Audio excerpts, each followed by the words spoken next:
নমস্কার বন্ধুরা, আমি তনুশ্রী আর তোমরা দেখছো তনুশ্রী কুকিং স্টাইল। আজ আমি তোমাদের সাথে লাউ দিয়ে মুগের ডালের রেসিপিটি শেয়ার করতে এসেছি। তো আমি কিভাবে বাড়িতে লাউ দিয়ে মুগের ডাল রেসিপিটি বানাই তোমরা চটপট একটু শিখে নাও। আশা করছি তোমাদের এই রেসিপিটি অত্যন্ত ভালো লাগবে। তো লাউ দিয়ে মুগের ডাল করার জন্য লাউটাকে এইরকম একটু বড় বড় সাইজ করে কেটে নিয়েছি। তোমরাও এইভাবে কিন্তু কেটে নেবে। এই রেসিপিটিতে একটু বড় বড় লাউয়ের সাইজ কাটলে অত্যন্ত ভালো হয়। তো আগে থেকেই এখানে একটা কড়া আমি বসিয়ে রেখেছিলাম, গ্যাসের আঁচটা জোরে করে দিলাম। দেওয়ার পর এখানে দিয়ে দিচ্ছি পরিমাণ মতো সাদা তেল।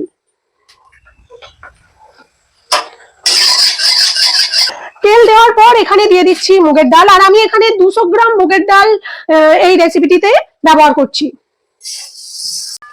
মুগের ডালটাকে খুব ভালোভাবে একটু ভেজে নিতে হবে। মুগের ডালটা খুব ভালোভাবে ভেজে নেওয়া হয়ে গিয়েছে। ঠিক এই পর্যায়ে দিয়ে দেব জল, ঠিক এই পর্যায়ে দিয়ে দেব লবণ। ডালেতে যদি একটু লবণ দিয়ে ডালটাকে সেদ্ধ করা যায় তাহলে ডালটা খুব ভালো সেদ্ধ হয়। সে যেমনই ডাল হোক না কেন, একটু যদি লবণ ফেলে দাও খুব ভালো সেদ্ধ হবে ডালটা। তো এবার ভালোভাবে একটু সামান্য লবণের সাথে ডালটাকে নাড়িয়ে নিয়েছি। নেওয়ার পর ঠিক এই পর্যায়ে কেটে নেওয়া লাউগুলোকে দিয়ে দিচ্ছি। কুচিয়ে নেওয়া লাউগুলো মুগের ডালের সাথে তুলে দিলাম। দেওয়ার পর খুব ভালোভাবে এটাকে সিদ্ধ করে নেব। আর দেখো, ডালের সাথে যেহেতু লাউটা সেদ্ধ হবে একই সাথে, সেই কারণের জন্য আমি লাউটাকে বড় বড় করে টুকরো করে নিয়েছি। যদি এখানে ছোট ছোট করে লাউটা কেটে নিতাম তাহলে কিন্তু লাউটা গলে যেত। তাই জন্য এই ক্ষেত্রে বড় বড় করে লাউটা কেটে নিতে হয়। আবার দেখো, যখন যখন তোমরা মুসুর ডাল দিয়ে লাউটাকে সেদ্ধ করবে তখন কিন্তু লাউটা আবার জিরে জিরে করে কেটে নিতে হবে। এক এক রকম রান্না, তার এক এক রকম প্রসেস বা এক এক রকম আনাজ কাটার ভঙ্গি।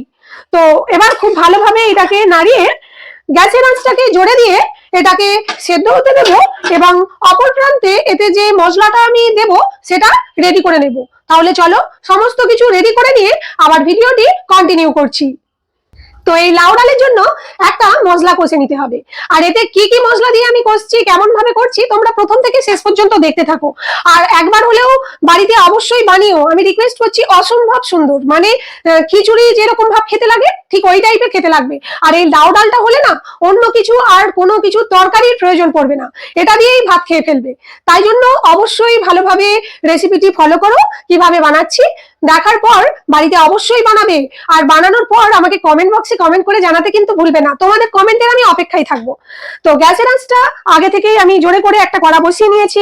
ঠিক এই পর্যায়ে দিয়ে দিচ্ছি পরিমাণ মতো সাদা তেল।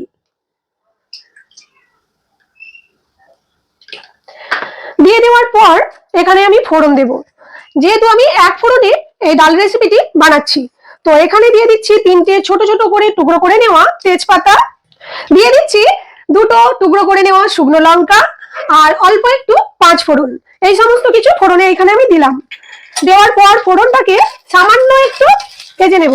আর গ্যাসের আঁচটা ঠিক এই পর্যায়ে জোরেই রেখেছি।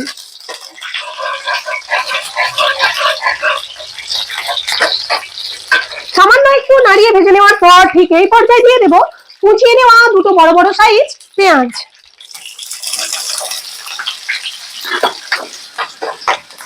পেঁয়াজটাকে মিনিট 2-3 সময় নিয়ে একটু ভাজা ভাজা করে নিয়েছি। ঠিক এই পর্যায়ে দিয়ে দেব ছোট ছোট করে কুচিয়ে নেওয়া ক্যাপসিকাম আর ছোট ছোট করে কুচিয়ে নেওয়া টমেটো।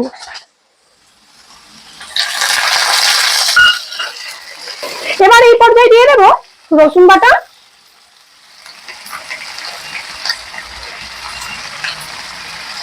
দিয়ে দিচ্ছি অল্প একটু আদা বাটা। রসুন বাটা থেকে আদা বাটাটা একটু কম দিয়েছি, তো আমি হাফ টেবিল চামচ রসুন বাটা দিয়েছি আর হাফ টেবিল চামচ থেকে একটু কম আদা বাটা দিয়েছি। ঠিক এই পর্যায়ে এবার সমস্ত কিছু একটু সামান্য ভেজে নেব।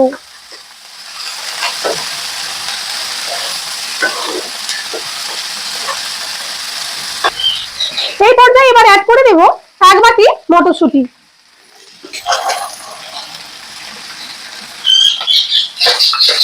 আবারও সমস্ত কিছুর সাথে একটু মিশিয়ে নেব।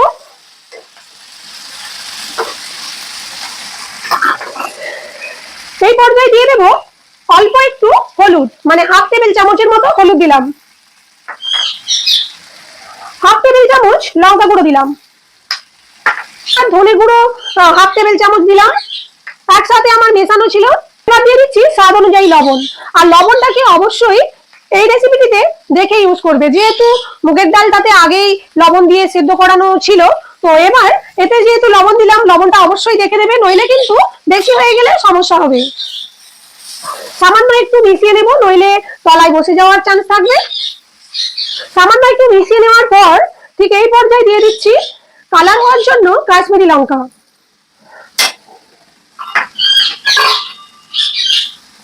এবার দিয়ে দিচ্ছি স্বাদটাকে বাড়িয়ে নেওয়ার জন্য চিনি।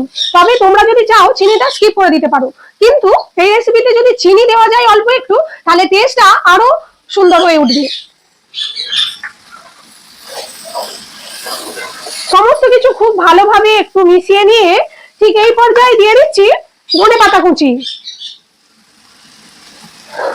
ধনেপাতার সিজন ছাড়া তোমরা যখন এই রেসিপিটি বানাবে বাড়িতে, তখন ধনে গুঁড়োর পরিমাণটা একটু বেশি দিয়ে দেবে। সমস্ত কিছুর সাথে মিনিট 2 সময় নিয়ে খুব ভালোভাবে একটু কষে নেব। খুব ভালোভাবে এটা কষে নেওয়া হয়ে গিয়েছে। ডালের ঢাকাটা খুলে এবার দেখে নেব ডালটা কতটা কি সেদ্ধ হয়ে গিয়েছে।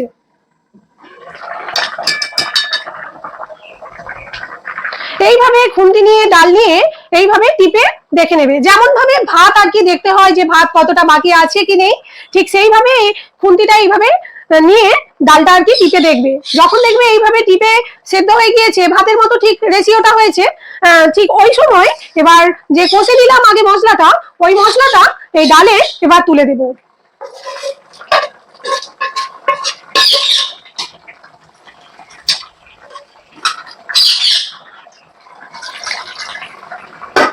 মশলা কষে নেওয়ার কড়াতে একটু বেশি পরিমাণে জল দিয়ে দিলাম। জল দিয়ে দেওয়ার পর এতে দিয়ে দিচ্ছি, তোমরা ঠিক যতটা পরিমাণে ডালটা গাঢ় রাখতে চাইবে ঠিক ততটা পরিমাণেই এখানে ডালে জলটা ব্যবহার করবে।